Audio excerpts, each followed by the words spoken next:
الحمد لله رب العالمين، والصلاة والسلام على سيد المرسلين وعلى آله وأصحابه أجمعين. أما بعد، فأعوذ بالله من الشيطان الرجيم. بسم الله الرحمن الرحيم.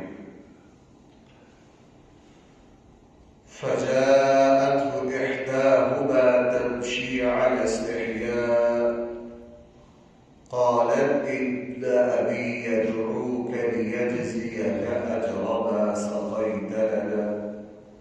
فلما جاءه وقص عليه القصص قال لا تخف نجوت من القوم الظالمين.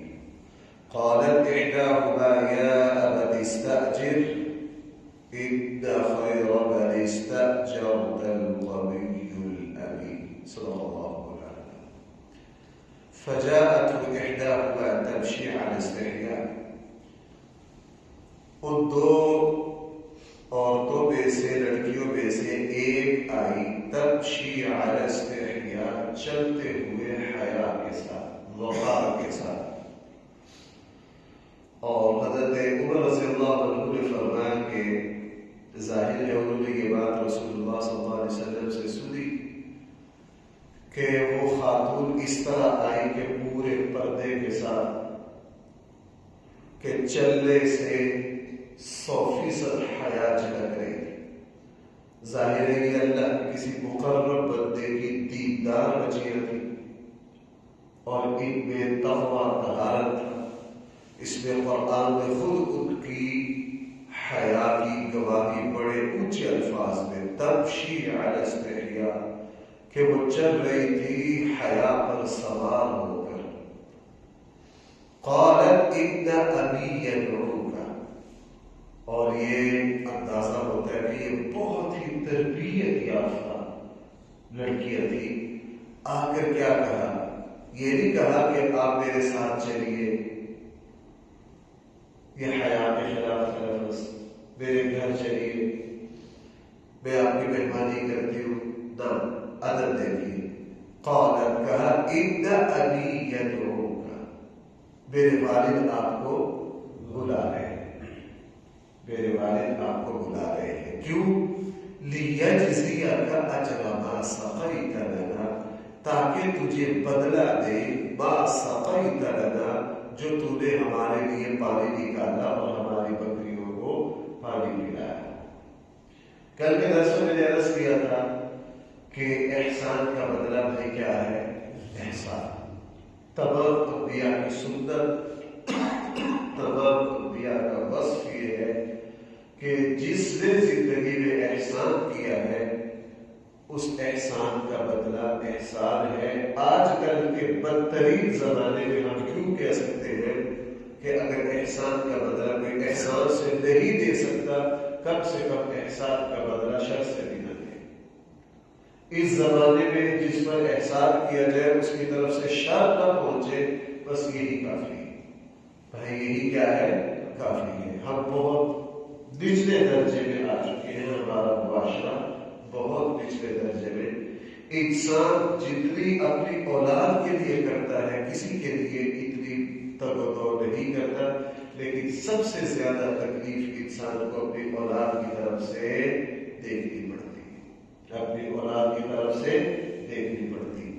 ایک صاحب کے ہمارے یہاں گجرا والا کے تو اللہ کو پیارے ہو گئے، 8 بیٹیوں کے بعد بیٹا، اور اس اللہ سے اس بیٹے کو لینے میں پتہ نہیں کتنے عمرے کیے، حج کیا، زندگی میں کہاں کہاں دعائیں مانگی، کتنا کتنا صدقہ کیا، اور کتنے سال اللہ تعالیٰ سے راتوں میں اٹھ کے دعائیں مانگی.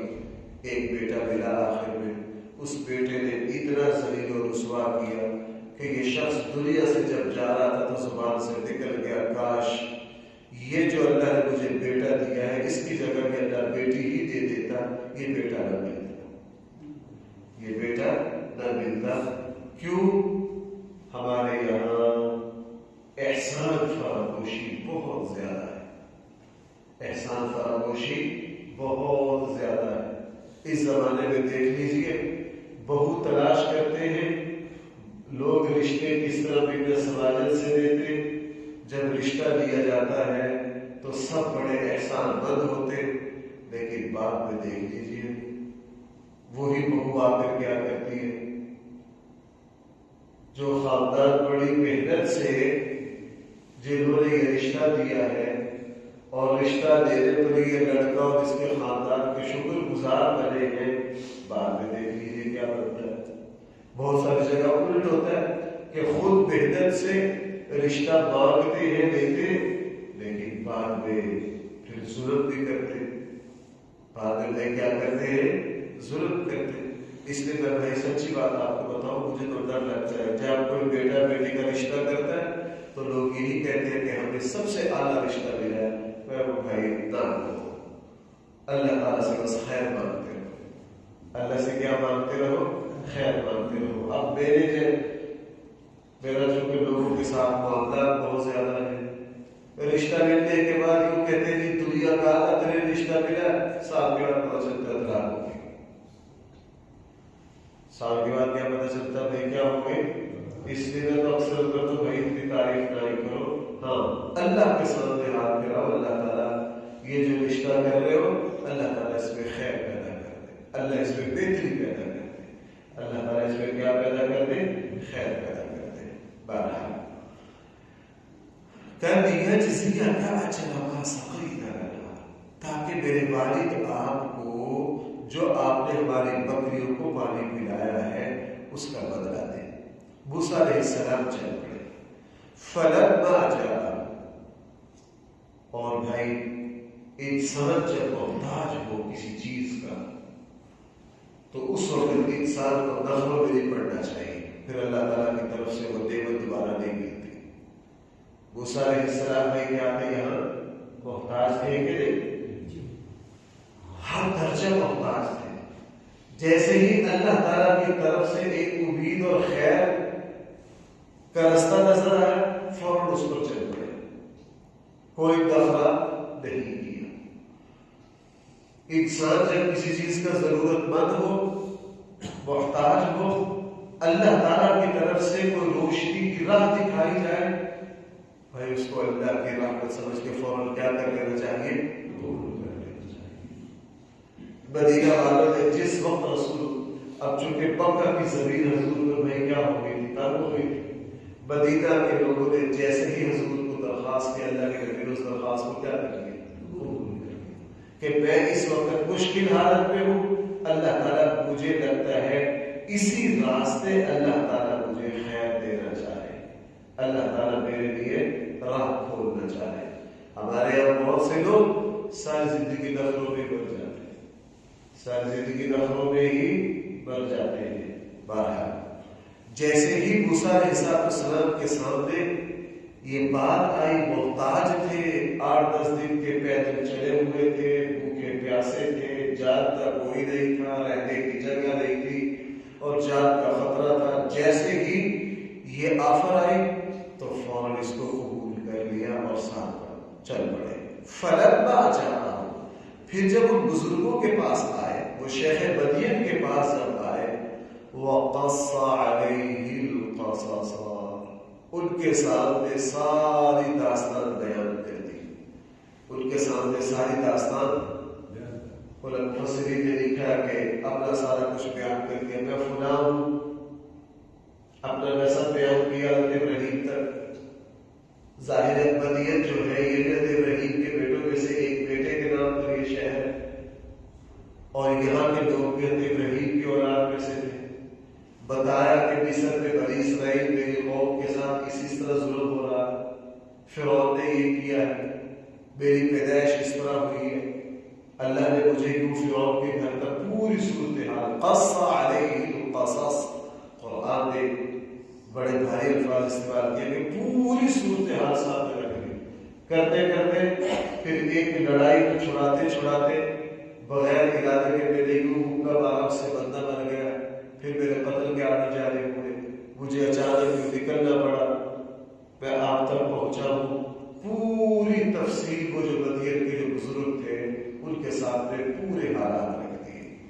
جب ان بزرگوں نے ساری بات سنی قال تو انہوں نے فرمایا لا تخاف، اب تجھے ڈرنے کی ضرورت ہے نہیں. تو فرعون کی حکومت سے باہر نکلا، یہاں تک اس کی حکومت نہیں ہے، اب تو بالکل محفوظ ہے، بالکل نجوت من القوم الظالمین. اللہ تعالیٰ نے تجھے ظالموں سے کیا دے دی ہے؟ نجات دے دی ہے. اللہ تعالیٰ نے تجھے ظالموں سے نجات دے دی ہے. رسول اللہ صلی اللہ علیہ وسلم نے دعا پر آپ کی دعا میں ہے اے اللہ ہمیں کبھی بھی کسی ظالم کے حوالے نہ کرنا. رسول اللہ صلی اللہ علیہ وسلم کی ایک دعا ہے کہ اے میرے اللہ اللہم لا تسلط علینا من لا یرحمنا، اے اللہ اس شخص کے حوالے ہمیں کبھی نہ کرنا جو ہم پر رحم نہ کرے، ہمیں کیا نہ کرے. معاشرے میں ظلم بہت ہے، پریشانی بہت ہے. میں جب یہ کام لگا شروع کرنے تو میں مسرور چوک میں جا رہا تھا، ایک دوست مفتی صاحب آپ ادھر آج کل بہت آ جا رہا ہے، میں نے کہا اس طرح ایک تعبیر کا کام شروع کیا. انہوں نے ٹھاک آ کے سمجھا مجھے میں وہ جملہ نہیں بھولا. کہنے لگا اچھا اللہ تعالیٰ آپ کو کوئی رحم کرنے والے بندے دے. میں نے کہا یہ کیا؟ کہنے لگا مفتی صاحب آپ کو تعبیر کا تجربہ ہے؟ میں کہا مجھے تو اس بات کا نہیں پتا، اور حقیقت یہ ہے کہ مجھے اس کی تعبیر سے پہلے یہ نہیں پتا تھا کہ سیمنٹ کہاں سے دیتے. مجھے سیدھے سے پتہ ہی نہیں تھا، میں تو پڑھنے پڑھانے میں لگا، مجھے تو پتہ نہیں تھا یہ دنیا میں ہے. اور کہتے دعا کرتے رہنا اللہ تعالیٰ کے در دن لوگوں سے واسطہ ڈالتے رہے، مگر نہ میرا یہ تعبیر کا کام ہے، ٹھیکیداری کا کام ہے. تو جناب پاکستانی لیبر آپ کو دل کو تارے دکھا دے گی، دل کو کیا دکھا دے گی. اور واقعی میں آپ کو سچی بات عرض کروں، ہمارے یہاں میں سوچتا تھا کہ یہ حضرات اتنی محنت کرتے ہیں، مزدور لوگ اتنی محنت کرتے ہیں تو برکت سوال ہی پیدا نہیں ہوتا ہے. اتنی محنت میں اللہ برکت نہ دے. آگے بھی بات آ رہی ہے، لیکن ہمارے ملک پاکستان میں بددیانتی، وعدہ خلافی، دو نمبری جو ہے نا وہ ساری محنت کی برکتوں کو اٹھا رہے ہیں. بددیانتی، وعدہ خلافی، جھوٹ، خیانت، یہ چیزیں بھائی ساری برکتوں کو کیا کر دیتی. جتنا مزدور طبقہ محنت کرتا ہے، مزدور طبقہ میں جتنی کیا کرتا ہے محنت کرتا ہے، اگر یہ دیانتداری سے کام کرے، وعدہ خلافی نہ کرے تو سوال ہی پیدا نہیں ہوتا. وہ اوپر والا بڑا رحیم ہے کہ وہ برکت نہ دے، وہ برکت نہ دے. بہرحال پوری بات بیان کر دی. نجوتا، انہوں نے کہا لا تخف، آپ پریشان نہ ہو. نجوت من القوم الظالمین، اللہ تعالیٰ نے آپ کو ظالموں سے کیا دے دی ہے؟ آپ پریشان نہ ہو. قالت احداہما یا ابت استاجر، ان لڑکیوں میں سے ایک نے کہا ابا جی استاجرہ، آپ اس کو ملازم رکھ لیجیے، اجرت پر ان کو اپنے پاس رکھ لیجیے. کیوں؟ ان خیر من استاجرت القوی الامین، بے شک یہ بہترین کرائے پر کام کرنے والا ہے، القوی طاقتور بھی ہے، الامین دیانتدار بھی. کیسا ملازم ہونا چاہیے؟ کمال کر دیا اس بچے نے. آپ ان کو کرائے پر رکھ لیجیے، اجرت پر رکھ لیجیے، مجھے لگتا ہے اس سے اعلیٰ بندہ ہمیں نہیں ملے گا. دو خوبیاں ہیں، طاقتور بھی بہت ہے، امین بھی بہت ہے، دیانتدار بھی بہت ہے. اور حضرت عبداللہ بن مسعود اور دوسرے صحابہ سے یہ بات صحیح سند کے ساتھ منقول ہے کہ والد نے پوچھا بیٹی آپ کو کیسے پتا ہے کہ دیانتدار بھی ہے، طاقتور بھی؟ کہنے طاقت کا تو یہ ہے کہ وہ جو کنواں تھا اب بھی وہ کنواں موجود ہے. اس زمانے کے کنویں اس طرح مدیر والے نہیں ہوتے، اب بھی وہ حضرت عبداللہ بن مسعود تو وہاں گئے نہیں، تو صحیح حدیث سے ثابت ہے حضرت عبداللہ بن مسعود نے فرمایا کہ وہاں گئے ہوں. اور اب تو جدید چیزوں سے ساری چیزیں نکل آئی، وہ کنواں آج بھی موجود ہے. وہ پرانے طرز کے کنویں ہیں، یعنی یوں پہاڑی کے اندر ہی تھوڑا سا سوراخ ہے، اندر وہ گہرا کنواں. اور اس کو پتھر لگا دیا جاتا تھا تاکہ کوئی سانپ کوئی چیز کو بیچ میں گر نہ جائے. کہ اس کو اوپر جو پتھر تھا جس کو کئی بندے اٹھاتے ہیں، اور کل میں نے عرض کیا تھا حضرت عمر رضی اللہ عنہ نے فرمایا کہ اس پتھر کو کتنے بندے اٹھاتے تھے؟ 10 بندے. اس اکیلے نے اٹھا دیا، اس اکیلے نے اٹھا دیا. اس سے پتہ چلا کہ طاقتور بہت ہے. دیانت کا کیسے پتہ چلا؟ انہوں نے کہا جی دیانت کا پتہ اس طرح چلا کہ جب میں اس کو بلانے گئی میرے ساتھ جب آنے لگے تو انہوں نے مجھے یہ کہا کہ تم میرے آگے نہیں تم میرے پیچھے چلو. تم میرے آگے نہیں تم کہاں چلو؟ میرے پیچھے چلو. اور مجھے پیچھے سے رستہ بتلا دیا. ظاہر ہے نبی تو پیدائشی طور پر 100% پاکیزہ باحیا. ایسا تھوڑی ہے کہ نبوت ملنے کے بعد کمالات آتے ہیں. نہ نبی کو تو پیدائشی طور پر اللہ تعالی تمام خوبیوں کا ایک مجسمہ بنا دیا نبی کو. میں نے یہ 2 باتیں دیکھی. طاقت کو ہم نے اس طرح دیکھا ہے اور دیانت کو ہم نے اس طرح دیکھا. اب ان کے والد کو بات سمجھ آ گئی کہ واقعی بندہ ایسا ہے. اور ویسے بھی جو نبی ہوتا ہے نا، جس نے جا کے نبی بننا ہوتا ہے اس، اور ویسے بھی وہ بھی آپ سے ایک بات عرض کروں، نیکی کے کچھ اثرات ہوتے ہیں. نیکی کے کیا ہوتے ہیں؟ کچھ اثرات ہوتے ہیں. جو بندہ باقی اللہ سے ڈرتا ہو، جس کے دل میں اللہ کا خوف ہو، جس کے اندر واقعہ حیا ہو، جو واقعہ دیانتدار ہو، اس کے کچھ برکات ہوتی ہیں، اس کے چہرے پر کچھ انوارات ہوتے ہیں. انسان کو اندازہ ہو جاتا ہے. انسان کو کہیں کیا ہو جاتا ہے. اب ہمارے آقا صلی اللہ علیہ وسلم کے بارے میں آتا ہے بچپن سے لے کے جوانی تک جب بھی کوئی شخص اللہ کے نبی کو دیکھتا تو وہ یہ کہے بغیر نہ رہتا کہ اس نوجوان کی شان بہت اونچی ہونے والی ہے. وہ کیا کہتا تھا؟ اس نوجوان کی شان بہت اونچی ہونے والی ہے. رسول اللہ صلی اللہ علیہ وسلم کو جو دیکھتا نبوت سے پہلے، جو آپ سے ملتا، جس کا آپ سے واسطہ پڑتا، اس کو وہ یہ کہے بغیر نہیں رہتا تھا کہ یہ عام انسان نہیں ہے.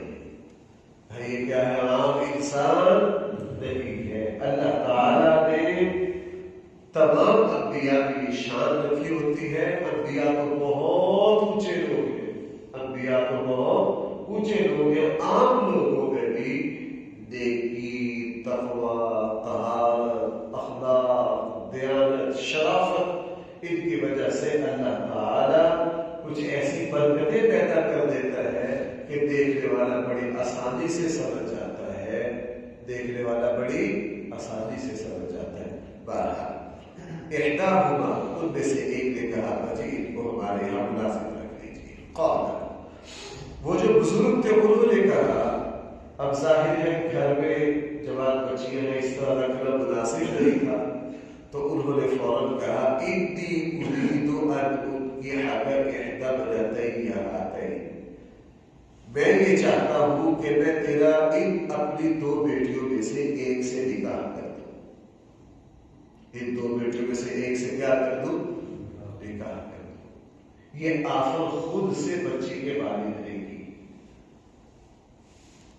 بھائی یہ جو بزرگ تھے انہوں نے حضرت شعیب کو خود کیا کہا کہ میں اپنی 2 بیٹیوں میں سے ایک کا نکاح حضرت موسیٰ سے کیا فرمایا؟ آپ سے کر دوں. اس سے پتہ یہ چلا کہ بیٹی والوں کے لیے بھی رشتہ مانگنا یہ کوئی عیب کی چیز نہیں ہے. ہمارے یہاں یہ تو سمجھا جاتا ہے نا کہ بیٹی والے رشتہ نہ مانگے. اب تو یہ چیز تقریباً ختم ہو رہی ہے. آج سے کوئی 40 سال 50 سال پیچھے چلے جائیے، اس کو بڑا معیوب سمجھا جاتا تھا کہ لڑکی والے رشتہ مانگ رہے ہیں. کیوں ایسا تھا کہ نہیں؟ لڑکی والے رشتہ مانگ رہے ہیں. حالانکہ یہ کوئی عیب والی بات نہیں. لڑکے والے بھی مانگ سکتے ہیں، لڑکی والے بھی مانگ سکتے ہیں. ہمارے یہاں بہت سارے لڑکی والے رشتہ نہیں مانگتے کہ جی ہم تو بچی والے ہم رشتہ کیوں مانگے، اور لڑکا والے اس لیے نہیں مانگتے کہ جی ہمیں انکار کرتے کہ وہ انکار کے ڈر سے نہیں مانگتے. حالانکہ ایسا نہیں ہے. سنت سے یہ بات ثابت ہے. سنت سے بھائی کیا ہے؟ حضرت عمر رضی اللہ عنہ کی بیٹی حضرت حفصہ جو ہے، ان کے جو شوہر تھے وہ بدری صحابی ہے، وہ شہید ہو گئے تھے ایک جنگ میں۔ حضرت حفصہ رضی اللہ عنہ جو بعد میں ام المومنین بنی ازواج مطہرات میں شامل ہوئی، پہلے ان کے نکاح میں تھی۔ جب حضرت عمر کی بیٹی بیوہ ہوئی تو حضرت عمر رضی اللہ عنہ نے خود سے نکاح کی پیشکش کی حضرت عثمان غنی رضی اللہ عنہ سے، بھائی کس سے؟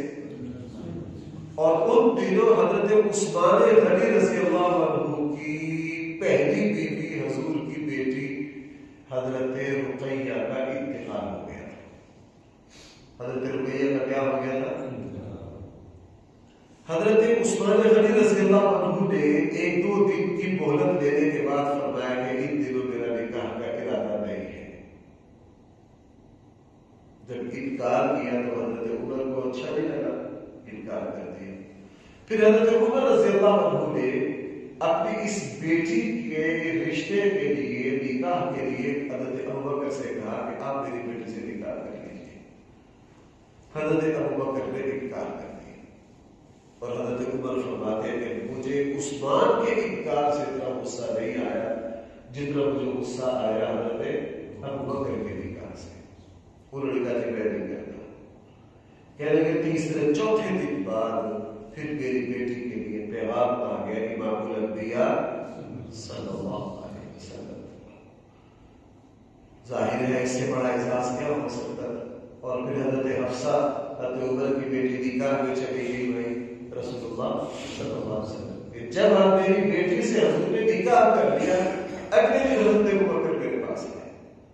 حضرت ابوبکر نے مجھ سے فرمایا عمر جب میں نے یہاں نکاح سے انکار کیا مجھے لگتا ہے تمہیں بہت غصہ آیا، تمہیں بہت برا لگا۔ حضرت عمر نے فرمایا ہاں مجھے تمہارا انکار بہت برا لگا، بڑی تکلیف ہوئی تھی اس سے۔ حضرت ابوبکر نے فرمایا اصل میں کچھ دن پہلے رسول اللہ صلی اللہ علیہ وسلم حضرت حفصہ سے نکاح کے ارادے کا اظہار میرے سامنے کر چکے ہیں۔ اب میں حضور کا راز نہیں کھول سکتا تھا۔ میں آپ کو اگر بتا دیتا کہ اللہ کے نبی کا ارادہ ہے تو یہ حضور کا راز کیا ہوتا؟ فاش ہے۔ بے نبی کا راز فاش ہے۔ صحابہ کرام اتنی احتیاط کرتے تھے کہ ہمارے ذمے ہے کہ اللہ کے نبی کا راز راز رہے۔ اگر اللہ کے نبی نے کسی کو ایک کال میں ایک بات کہہ دی نا، اب آپ کو پتا ہے تو حذیفہ رضی اللہ عنہ کا لقب ہی تھا رسول اللہ صلی اللہ علیہ وسلم کے رازدار، چونکہ اللہ کے نبی نے تمام منافقین کی جو لسٹ ہے بھائی وہ کس صحابی کو بتا رکھی؟ حضرت حذیفہ۔ حضرت حذیفہ کبھی نہیں بتاتے تھے، اگر کبھی کسی نے پوچھ لیا تو کہتے تھے نا میرے پاس اللہ کے رسول کے راز ہے۔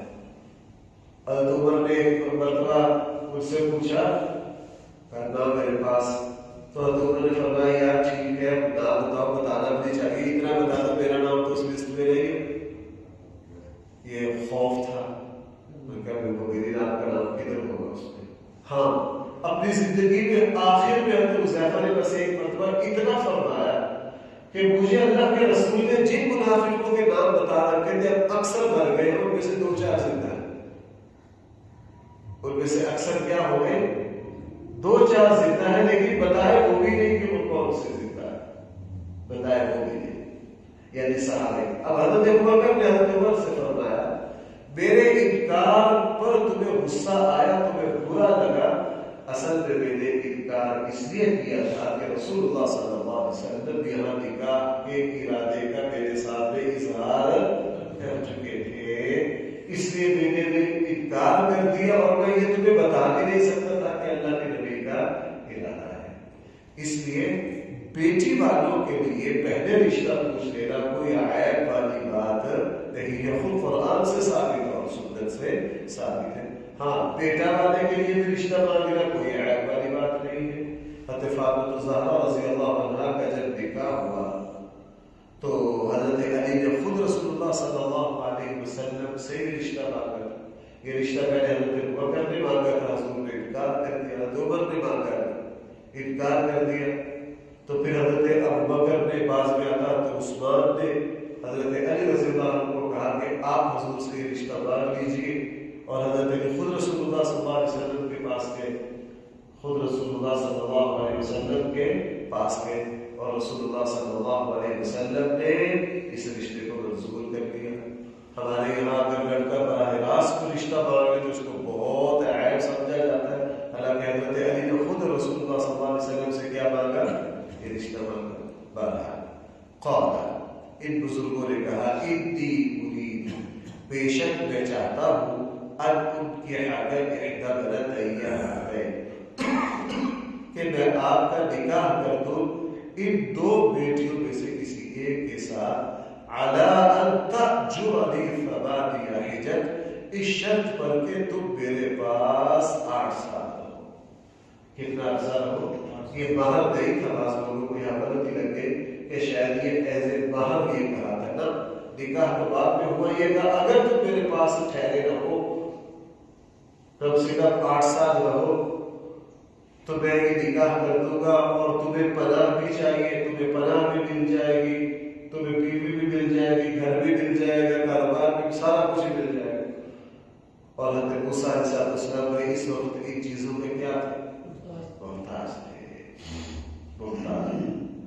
اور بھائی یہ حقیقت ہے، اللہ تعالی جب کسی مسلمان پر کوئی آزمائش ڈالتا ہے، اگر وہ اللہ سے مدد مانگتا رہے، اللہ ضرور اس آزمائش سے نکال دیتے ہیں۔ اللہ اس آزمائش سے، اگر وہ آزمائش کسی دین کی وجہ سے آئے، بنی اسرائیلی مظلوم تھے، مظلوم کے ساتھ دیتے دیتے ایک حادثہ ہو گیا اور موسیٰ علیہ السلام کو اپنا وطن چھوڑنا پڑا، تو بھائی اللہ تعالیٰ نے ان کو کیا کیا؟ اس کا بدلہ دے دیا۔ ہمارے یہاں سرکاری میں ہجرت ہوئی، جو لوگ جو کچھ چھوڑ کر آئے تھے، اگرچہ ہمارے ملک پاکستان کے حالات نیچے جاتے رہے اور نیچے جاتے جا رہے، لیکن اس کے باوجود بھی جو لوگ جو کچھ چھوڑ کر آئے تھے، اللہ تعالیٰ نے چند سالوں میں ان کو وہ نعمتیں دوبارہ واپس دے دی، اللہ نے ان کو نواز دیا۔ یہاں یہی معاملہ ہوا، فَإِنْ أَتْمَمْتَ عَشْرًا فَمِنْ عِنْدِكَ، اور اگر آپ 10 سال رہ جائیں تو یہ آپ کی مہربانی ہوگی آپ کی طرف سے۔ وَمَا أُرِيدُ أَنْ أَشُقَّ عَلَيْكَ، میں نہیں چاہتا کہ تیرے اوپر مشقت ڈالوں، میں نہیں چاہتا کہ تیرے اوپر کیا کروں؟ مشقت ڈالوں، اس کا بڑا خیال کر رہا ہوں تاکہ تم وزن نہ محسوس کرو۔ سَتَجِدُنِی، وہ یا تو شعیب علیہ السلام تھے، اور اکثر کی رائے ہے کہ شعیب علیہ السلام نہیں تھے، چونکہ ان کا زمانہ بہت پہلے کا ہے، کوئی اللہ کے نیک بندے تھے، انہوں نے کیا بڑی عاجزی سے کہا، سَتَجِدُنِی إِن شَاءَ اللَّهُ مِنَ الصَّالِحِينَ، اگر اللہ نے چاہا آپ مجھے اچھوں میں سے آپ میرے ساتھ ہی معاملہ کر لیجئے، میرے پاس رہ جائیے، مجھے برا شخص نہیں پاؤ گے، مجھے اچھائی کرنے والا پاؤ گے، میں ہمیشہ تمہارے ساتھ کیا کروں گا؟ بھلائی کروں گا، میں ہمیشہ تمہارے ساتھ خیر، تمہارے ساتھ ہمیشہ بھلائی۔ رسول اللہ صلی اللہ علیہ وسلم کے بڑے داماد ہیں ابو العاص، حضرت خدیجہ کبریٰ رضی اللہ عنہا کے بھانجے ہیں یا بھتیجے ہیں، غالب بھی ہیں کہ بھتیجے۔ رسول اللہ صلی اللہ علیہ وسلم نے ان کی تعریف کی کہ یہ میرا داماد ایسا ہے، اس نے میرے ساتھ جو وعدہ کیا اس کو پورا کیا، جو وعدہ کیا میرے ساتھ اس کو میں کیا کیا؟ پورا کیا۔ اب یہاں رشتہ ہو رہا ہے، بھائی کیا ہو رہا ہے؟ بھائی ایسا ہی غلط تو نہیں کہہ رہا، دونوں نے، سوسر نے کہا مجھے اچھا بنائیں گے، آپ میرے ساتھ 8 سال یا 10 سال رہیے، موسیٰ علیہ السلام نے قبول کر لیا، دونوں ایک دوسرے کے ساتھ بہتر سے بہتر کرنے کی کوشش کرتے ہیں، دونوں ایک دوسرے کے ساتھ اچھائی سے بڑھ کر اچھائی کرنے کی کوشش کرتے ہیں۔ ہمارے یہاں جو صورتحال ہے، اللہ معاف فرمائے، ہمارے معاشرے کا ایک ناسور ہے، خوف آتا ہے، اگر کوئی داماد اچھا ہے، شریف آدمی ہے، تو سسرال الٹ جلتے ہیں اس کے ساتھ، اور اکثر تو بھائی دنیا اپنے دامادوں سے وہی کیا رہتی ہے؟ پریشان رہتی ہے، طرح طرح کی تکلیفیں دیکھتی کرتی۔ حالانکہ دونوں فریقوں کو یہ دیکھنا چاہیے دونوں فریق یہ طے کر لیں ہماری طرف سے کوئی پریشانی نہیں ہوگی، کوئی پریشانی نہیں ہوگی۔ اور رسول اللہ صلی اللہ علیہ وسلم کے زمانے میں یہی چیز تھی کہ جہاں رشتہ قائم ہو گیا دونوں فریق اس کی کوشش کرتے تھے کہ ہماری طرف سے کوئی پریشانی، اب تو ماشاءاللہ لڑکے والے برات لے کے اس ادا کے ساتھ آتے ہیں جیسے اپنے قلعہ فتح کرتے ہیں، جیسے کہ لوگ ہمارے غلام ہو گئے۔ اور شادی والے دن جو بچی کے والد ہیں بھائی ان کی جان کو بنی ہوتی ہے، اللہ نہ کرے کوئی بدمزگی نہ ہو جائے، کبھی یہ نہ ہو جائے، کبھی فلاں، کیوں بھائی ایسا ہوتا ہے کہ نہیں؟ ایک مشکل ترین لمحہ ہوتا، ہم ایک دوسرے کے لیے مشکل پیدا کرتے ہیں، ہمارے مزاجوں سے راحت نکل گئے، ہمارے مزاجوں سے شفقت نکل گئی ہے۔ ستجدنی انشاءاللہ من الصالحین، اب قریب آپ مجھے اچھوں میں سے پائیں گے۔ قال ذلك بینی و بینک، یہ معاہدہ میرے اور آپ کے درمیان ہو گیا۔ ایما الاجلین، دونوں مدتوں میں سے جو بھی آپ پورے کریں گے، 8 سال یا 10 سال، فلا عدوان علیہ، صاف صاف بالکل صاف بات کرتے ہیں۔ واللہ علی ما نقول وکیل، جو کچھ ہم کہہ رہے ہیں اس پر کون گواہ ہے، کون نگران ہے؟ اللہ تعالیٰ۔ انشاءاللہ ایک دو باتیں اور ہیں۔ الحمدللہ رب العالمین والصلاة والسلام علی سید المرسلین وعلی آلہ وصحبہ اجمعین۔